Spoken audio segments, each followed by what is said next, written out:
Have you ever wanted to play a tabletop RPG but didn't really have anyone to play it with? Maybe you played Baldur's Gate and want to get into this hobby, but you don't really want to commit to a full group just yet. I think I've found a way for you to try it out without having to go through all the hassle. Or maybe you have a group, but like any group, scheduling is your worst nightmare. Stick around while we take a look at some AI tools that can make that a reality.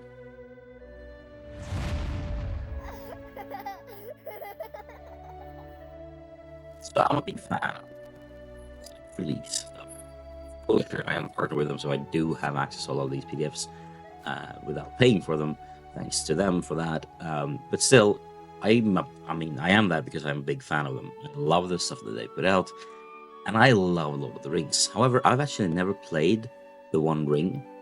I've backed it on Kickstarter. I actually paid for this for myself. I have the limited edition one of the second printing or second edition of the One Ring Tabletop RPG, which is a tabletop RPG set in the world of Tolkien.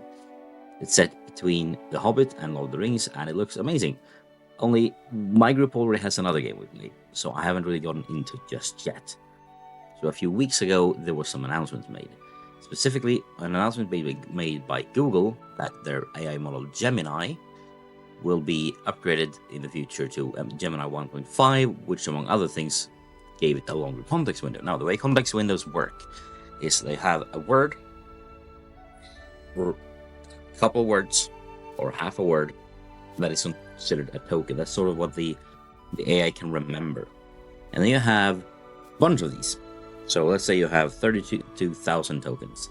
I think that's what Gemini 1.0 has. It means the AI can basically understand the context of the last 32,000-ish words. Now, what was new with 1.5 was that the context window grew from just that to 1 million, which is about, almost 10x the closest competitor. Now, this AI has been in the news lately for doing all kinds of weird mistakes, but here's one use case that I think actually makes sense. Now, you could do this through here, through the normal user interface, especially if you pay for it. You can attach documents from Google Drive or upload documents. Now, when I first tried this out, this hadn't really rolled out properly yet. There was only a preview available at AI Studio, and I still actually find AI Studio to be a bit easier to set it up in. But you can definitely do it here as well.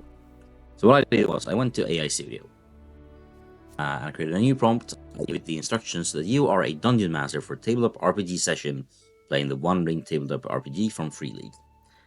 And then I wrote, here are the books and stuff you will need to be my dungeon master for this tabletop RPG session. We will be playing the One Ring. Let's begin with the classic session 0, getting started making characters and outlining the expectations of the game. And I uploaded to it all the PDFs that I had available to me, which, among other things, is this rulebook, which is, it has a lot of beautiful maps and images. It's approximately 248 pages, and it's pretty darn great. So this is basically the same book that I have, but in a PDF. So I gave this, along with some other side content stuff like character life ruins of the, I don't remember what the name of that full name of that one is. People of the Willowlands, Rivendell, and a map, and another map. And it gave me back some questions. So I replied to some of them, and after some back and forth, we started building my character. I said I wanted to be a ranger in the north. And long story short, I kept building on it. For example, here's one thing that I really enjoyed.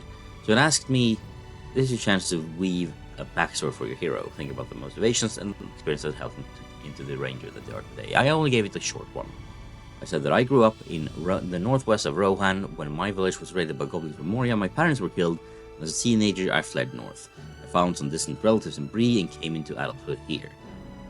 I still have hope that my sisters somehow were out there still alive. That's it. And it's like the story backstory, but what I really enjoyed about it was the fact that it spun up on this. Like this is some things that this could do for us.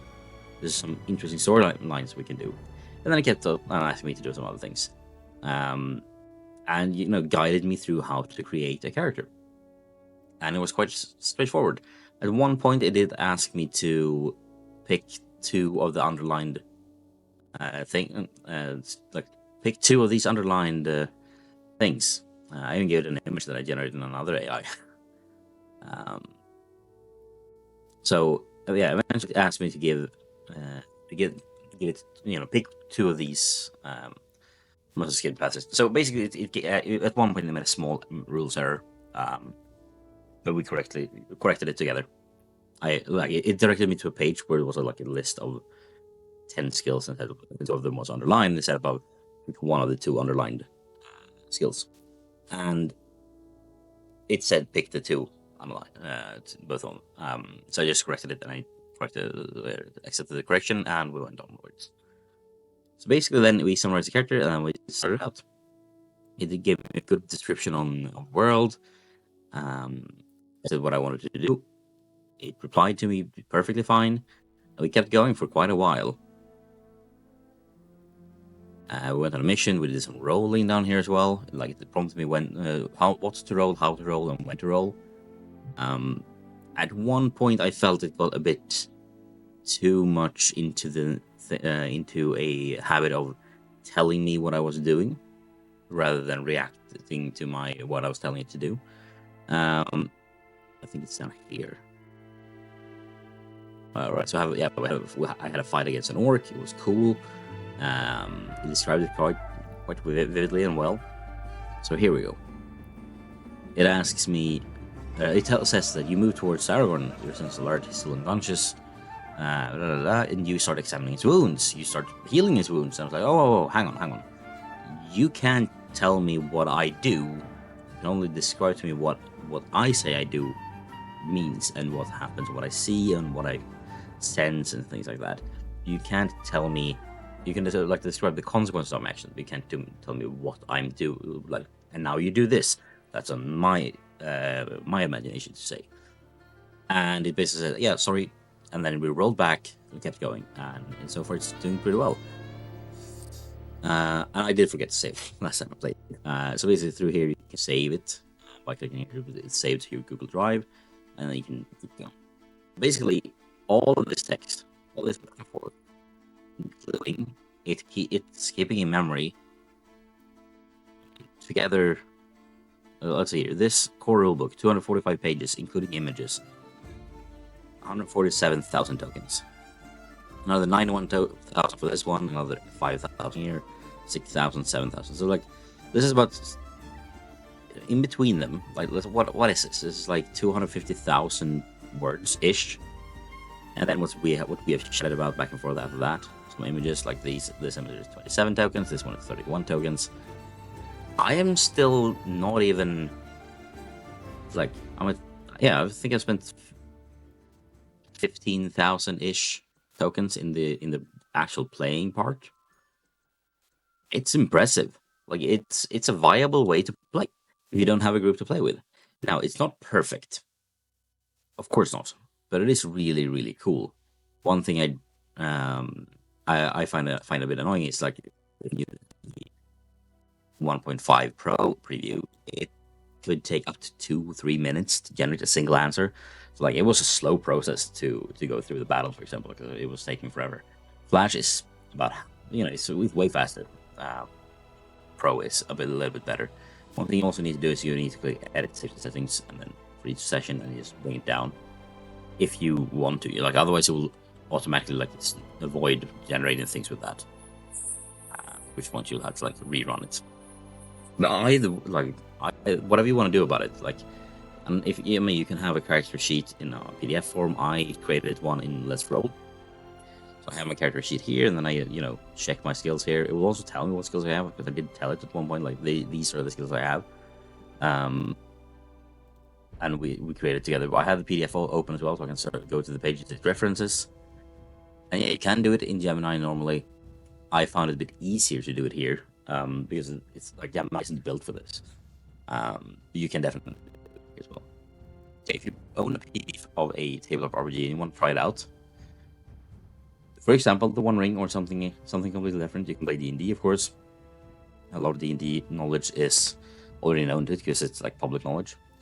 But if you want to play a really good tabletop RPG you want to play, you don't have anyone to play it with.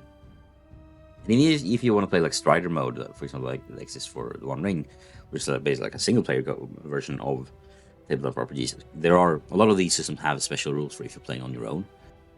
You can have the AI help you out. You can also have the AI like really help you with your actual group. Like have a small laptop with an AI like this set up with all the save A comes in with all rule books put into it, and you can use that for rule referencing. Someone says, "Oh, I want to cast a spell," and you're like, "Oh shit, I don't remember how that works." Just go in there, ask it, and it will give it back to you. I think having AI as a DM companion is going to be a pretty nice thing going forward. You can also like ask it, like, "Hey, we're arriving at this village. They're going to the inn. What's the name of the inn? Describe the inn. Give me a description of what's in there as well, and like do it in bullet form. Outline it. Give me like backgrounds for this NPC that they're talking to. You can also ask it to expand upon an idea you have. You may be thinking, yeah, well, I kind of want to go down this route of the storyline that we're telling together, and then it can generate some ideas for you. I think it's a really good tool to have with you, and you can also like. I would also suggest bring like if your group doesn't have this, you should have someone taking notes throughout the session on what's happening. So basically, just writing down what's happening. Whenever they find out something that they think is important, so they write it down. Whenever they fight someone, you write it down. Someone takes an injury, you write it down. You talk to someone, you go somewhere, you'll write all that down in just a document. Feed that document into the AI, and then you can ask the AI like, so, because I mean, for you it might be 6 months between two events, whereas in the game is just a week. It makes sense that your character would remember what it did a week ago, but you as a player probably don't remember it. So then you can ask it like, oh yeah, so I'm talking to this NPC about and he's asking me about a quest of some item that we were supposed to find from. I don't remember anything. Can you summarize what this is about?